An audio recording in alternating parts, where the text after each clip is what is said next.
Hi, hello. How are you? It's so nice to see you again. My name is Yule, and welcome back to my channel. Today, I would like to continue our little ASMR learning series that I would like to affectionately call Bite-Sized Biology. And the topic for today will be all about your regular standard issue human cell. Because we've already done DNA and we've already done muscles and skin, but we've never actually looked at what cells look like. So I would like to teach you about this today. And if you are new here, I always start by teaching you things regarding our topic for today. And then afterwards, I always do a teeny tiny quiz in case you want to test the knowledge that you may or may not have gained today. And of course, as always, it's never ever required that you participate in that quiz. It's just there for fun and if you want to test yourself. But if you just want to listen to me, that is also perfectly fine. So, without further ado, let me start with all of the basic facts about our human cells. So, I'm sure you can imagine that our cells aren't all the same. After all, they do all have different functions depending on where they are in the body, and that does mean that they come in different shapes and sizes. But generally speaking, cells are very, very small, between 10 and about 100 micrometers in diameter. But there are some cells that can be really, really large. Some neurons especially can be over a meter in length because they connect to other neurons. But again, generally speaking, cells are really tiny. And even though your cells come in so many different shapes and sizes, there is a general blueprint that we will look at today. And of course, again, some cells will be different. Maybe they will not have some things, maybe they will have extra things. But for today, I will just cover the general look of a mammalian, or I guess specifically a human cell. So let me first start with the membrane.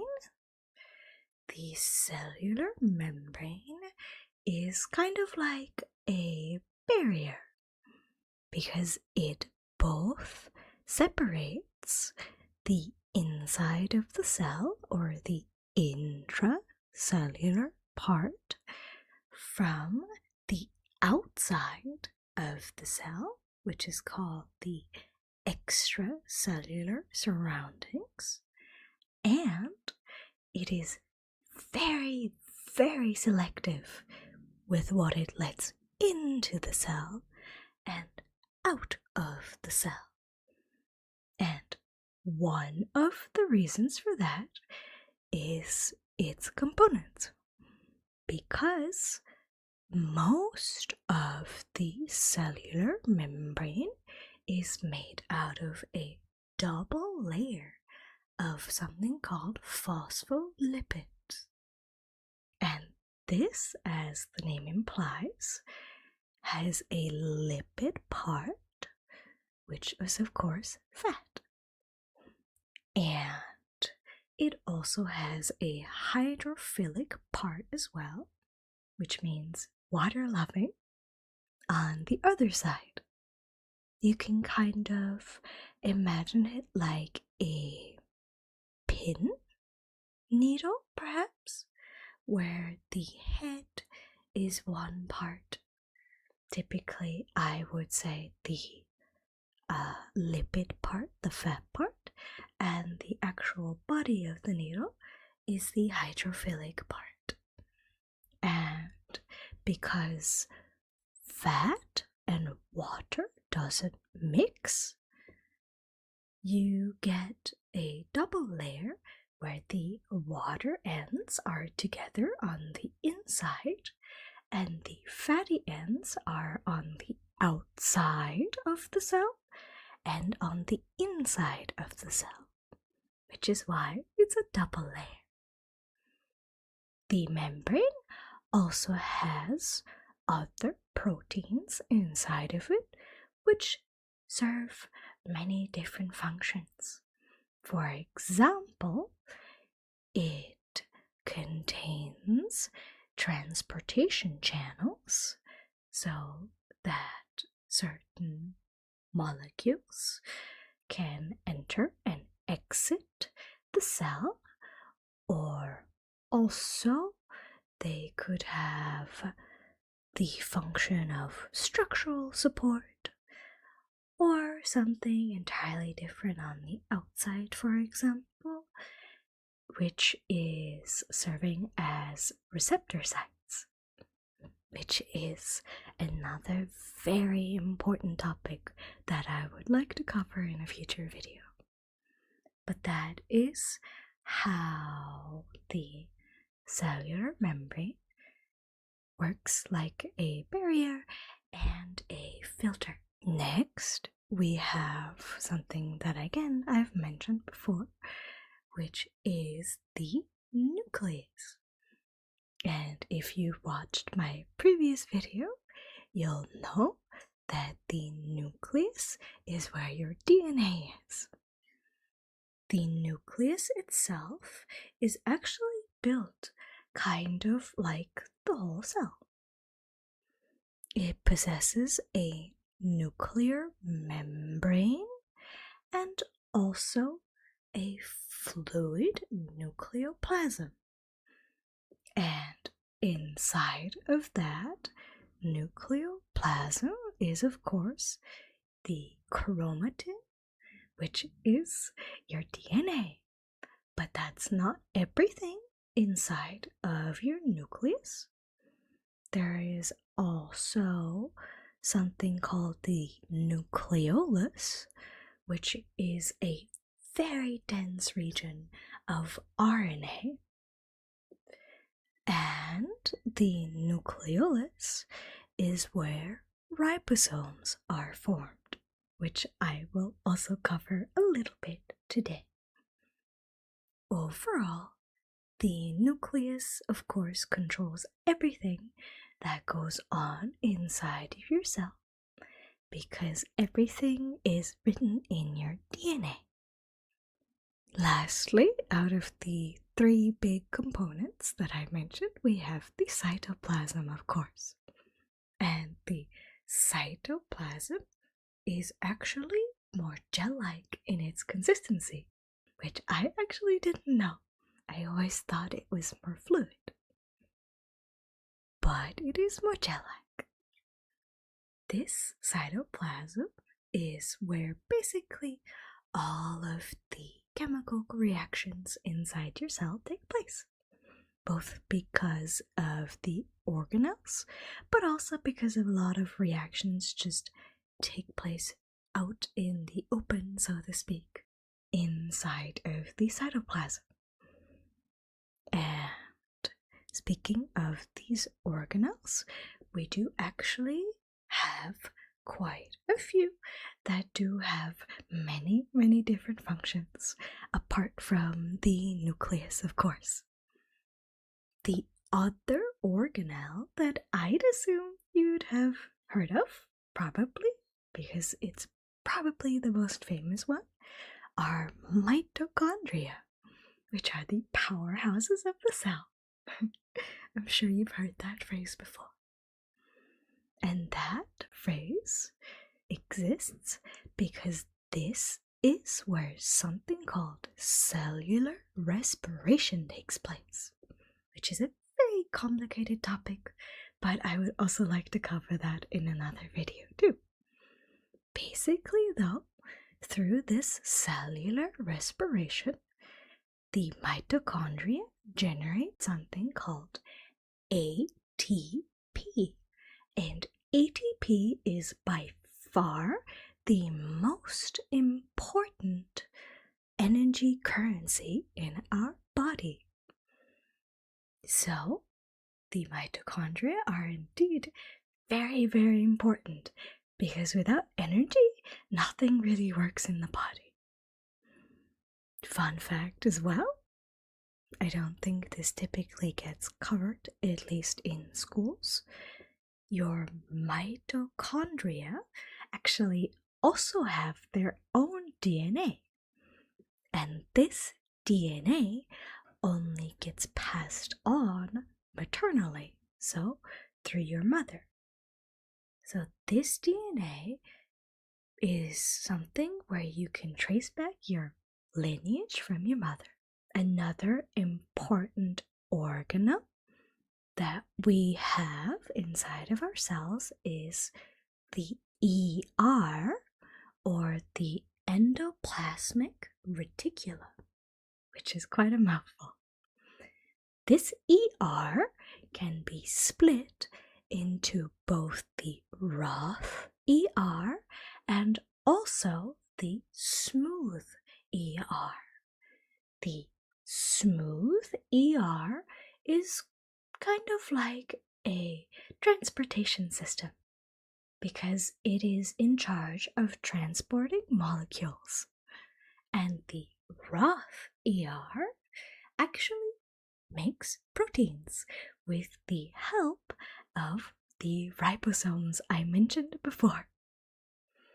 And lastly, we also have something called the Golgi apparatus.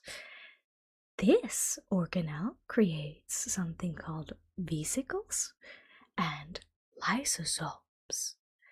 And it's maybe kind of like a packing and shipping station, I suppose, for proteins. And the lysosomes are also very, very important because they are kind of like your cell's cleanup crew. Because the lysosomes engulf waste or other older products that are no longer needed and sort of digest them using chemical reactions and enzymes. Now, we have covered everything I wanted to teach you today about the human cell. Of course, like I said, these things can be much more complicated if you look at them more closely, but they are a little too elaborate for this video. I really would like to, and I mean that, cover everything in more detail in the future. But again, in bite-sized format. Now, I would like to do the little quiz where I ask you 3 questions by, describing something or perhaps asking you what something is called. And if you want, you can answer these questions, of course, to test your knowledge. So, the first thing I would like to ask you is what a cellular membrane for us humans is made out of.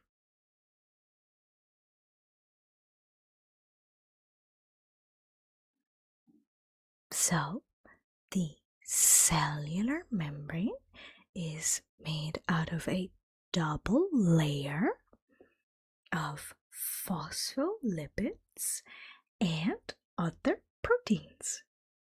Did you get it right? I sure hope you did. But it's of course okay if you don't. Then, additionally, I would like to ask you what the mitochondria makes. Because this thing is, of course, very, very important for our bodies.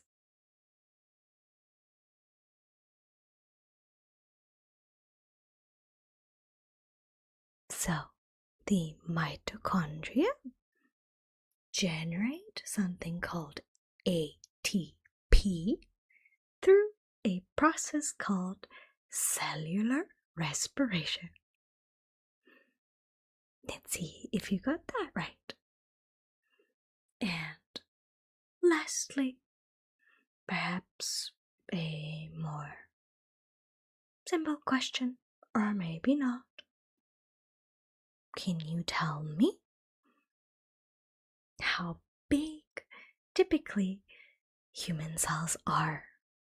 Not including, of course, the exceptions.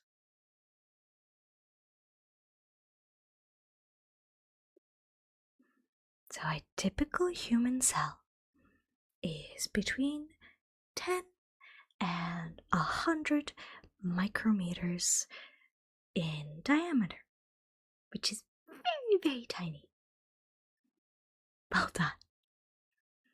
Once again, as always, thank you for listening to me today. I hope that this little lesson was useful, or maybe you already knew all of these things, and this just serves as a refresher, or maybe you just find it relaxing. Either way, thank you for joining me today, and I will see you next time. Bye-bye. Hello, hello.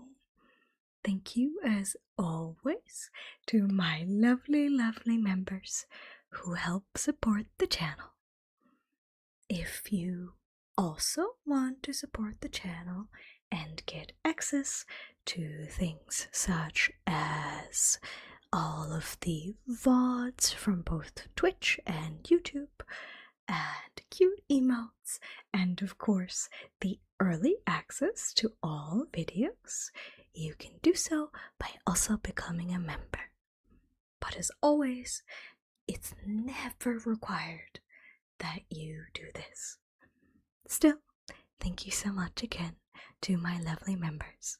I appreciate you all very much, and I will see you in the next video. Bye bye.